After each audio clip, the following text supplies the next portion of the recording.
Hello दोस्तों। मेरा नाम समर है और मैं आज फिर एक नई कहानी के साथ आया हूं। कहानी का नाम है छलावा। तो दोस्तों, कहानी शुरू करते हैं। खैरपुर राजस्थान के रेगिस्तान के ठीक किनारे बसा एक छोटा सा गांव, जहां दिन ढलते ही सन्नाटा उतर आता और लोग अपने दरवाजों के पीछे बंद हो जाते। लोग कहते थे कि उस गांव की कुछ हवाएं यादों के साथ खेलती हैं और कुछ रातें अब भी किसी पुरानी पीड़ा की गूंज रखती हैं। सबसे ज्यादा डरावनी बात थी उस पीपल की गली, जहां अक्सर कोई अपनी परछाई खोकर कहीं आकर खड़ा हो जाता। लोग उसे नाम से नहीं बुलाते, बस कहते, छलावा आ गया। करण को इन सब पर कोई भरोसा नहीं था। वह गांव का ही एक नौजवान था, तेज तर्रार, हंसमुख और आधुनिक सोच का। वह कहता कि डर केवल लोगों ने बना रखा है, अफवाहों का ठेला जो हर बरसात के बाद और अधिक भारी हो जाता है। इसीलिए जब उसके दोस्तों ने शर्त लगाई कि आधी रात को पीपल गली से निकलकर आएगा, तभी उसकी बहादुरी सिद्ध होगी, करण ने बिना किसी हिचक के हां कर दी। रात काली थी, हवा सूनी आवाजें कर रही थी। पीपल की छायाओं ने धरती पर अजीब आकृतियां बना रखी थीं। करण अकेला चला, कदमों की खनक, सांसों की आहट और दिल की कुछ तेज धड़कनें ही साथी थीं। तभी एक नदी सी ठहराव में उसकी मां खड़ी थी। वहीं सिर पर चुन्नी, वहीं पैरों में पहने हुए पुराने चप्पल, वहीं मुस्कान। करण के होठों पर पहला आश्चर्य, फिर राहत का छोटा सा संगीत, मां। और वह दौड़कर गले लग जाना चाहता था, पर मां ने पास आते हुए कहा, बेटा, आज मत जा, पहले मुझे अपने साथ ले चल। करण ने पीछे देखा, गली खाली थी। उसने कहा, मां, तुम तो घर पर थीं, मां कैसे? लेकिन औरत ने अपना चेहरा मोड़ा और वह चेहरा बदल गया।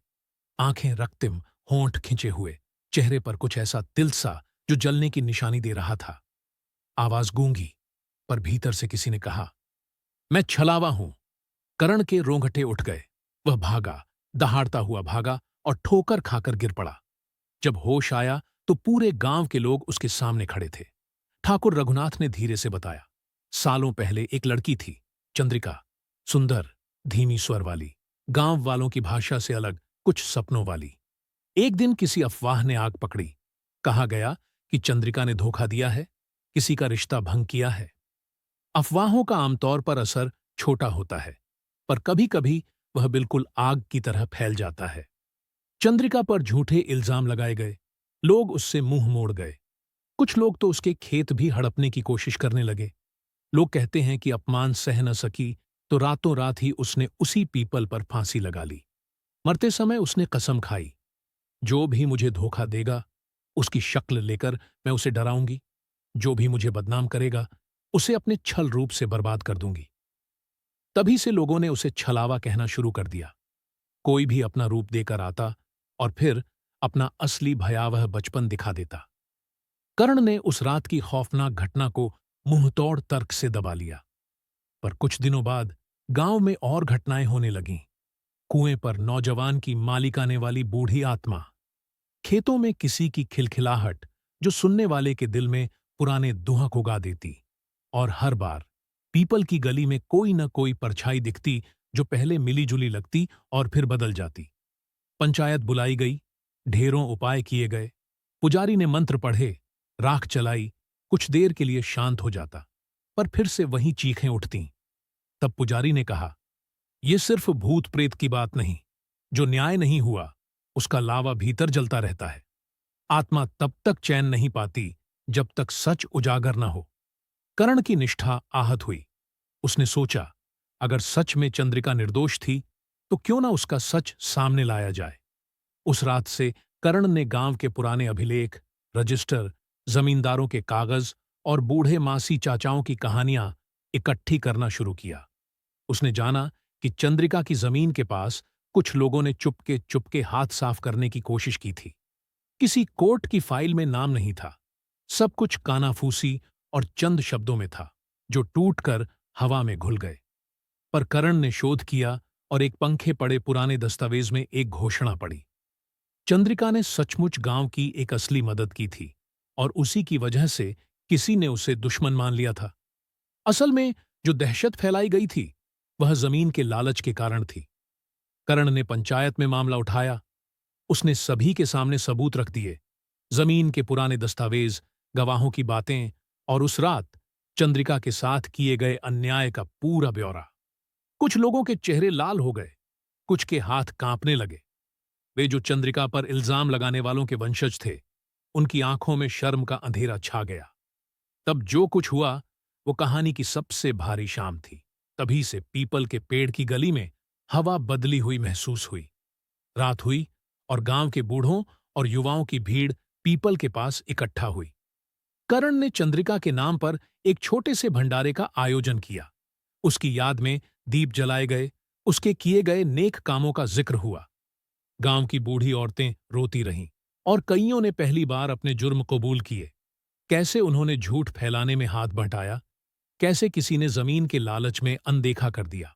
रोते रोते कुच्छों ने अपने पापों की सफाई की और चंद्रिका से माफी मांगी। उस रात एक अजीब शांति गहराई में आई। हवा ने जैसे सर झुकाया और किले माफ हवा में कुछ बोल उठे। सच्चाई सुन ली गई, पर तब भी सबने पीपल के नीचे बैठकर इंतजार किया। क्या छलावा अब भी दिखेगा? क्या अब भी कोई परछाई किसी के रूप में आकर भय उत्पन्न करेगी? अंदर ही किसी ने देखा कि पेड़ की छांव में कोई हल्की सी परछाई आई। एक लड़की की परछाई, हल्की मुस्कान ली, पर वह न डरावनी थी न खून सी आंखों वाली। उसकी आंखों में शांति थी। उसने गांव वालों के पास आकर धीरे से कहा, अब मेरा बंधन टूटता है। जो मेरे साथ अन्याय हुआ उसके चेहरे सामने आ गए।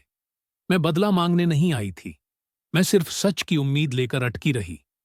और फिर जैसे कोई पांखों वाली रोशनी हो, वो परछाई उठी और चंद्रिका का स्वर हवा में घुल गया। मां की तरह, बहन की तरह, एक इंसान की तरह, अब तुम चैन पाओगे। उसके साथ ही पीपल गली से जो चीखें आती थीं, वो धीरे धीरे खत्म होने लगीं। रातें अब बिल्कुल वैसी खौफनाक नहीं रहीं। लोग कहते हैं कि छलावा अभी भी दिखता है, पर अब वह किसी को मारने बर्बाद करने के लिए नहीं आता। वह बस पुराने पापों की याद दिलाकर लोगों को सच का सामना करवा देता है, और जहां सच्चाई सामने आती है वहां से उसका डेरा हट जाता है। कर्ण ने तब समझा कि डर की जड़ अक्सर सच को छुपाना होता है। जब झूठ और लालच सामने आते हैं तो आत्माएं बच सकती हैं और लोगों का भय मिट सकता है। गांव ने अब पीपल के पेड़ के नीचे एक स्मारक बनवाया, न कि डर के लिए, बल्कि एक चेतावनी के तौर पर कि कभी भी मिलकर किसी की इज्जत मिटाने का साहस न करना। चंद्रिका का नाम गांव के स्कूल के पाठ्य में शामिल कर दिया गया। उसकी सच्चाई को आने वाली पीढ़ियां जाने, ताकि छलावा फिर कभी उसी तरह जन्म न ले सके। कई सालों के बाद जब करण बूढ़ा हुआ तो बच्चे उसके पास आकर पूछते, करेन चाचा, वह रात सचमुच हुई थी? वह हंसकर कहता, हाँ बेटा, पर सबसे बड़ा सबक यही है कि अगर हम सच्चे दिल से माफी मांगें और गलतियों को ठीक करें तो किसी की रूह को शांति मिल सकती है। छलावा डर का नाम नहीं, चेतना का नाम भी है। और जब आप खैरपुर के पास से गुजरें तो पीपल के पेड़ पर एक छोटी सी पट्टी देखेंगे जिस पर लिखा है, सच बोलो, इंसाफ करो, वरना छलावा वापस आएगा। पेड़ की परछाई शाम ढलते ही लंबी हो जाती है, पर अब वह किसी के लिए भय नहीं, बल्कि एक एहसास है कि जुर्म का पर्दा हटना जरूरी है, नहीं तो छलावा फिर से लौट आ सकता है।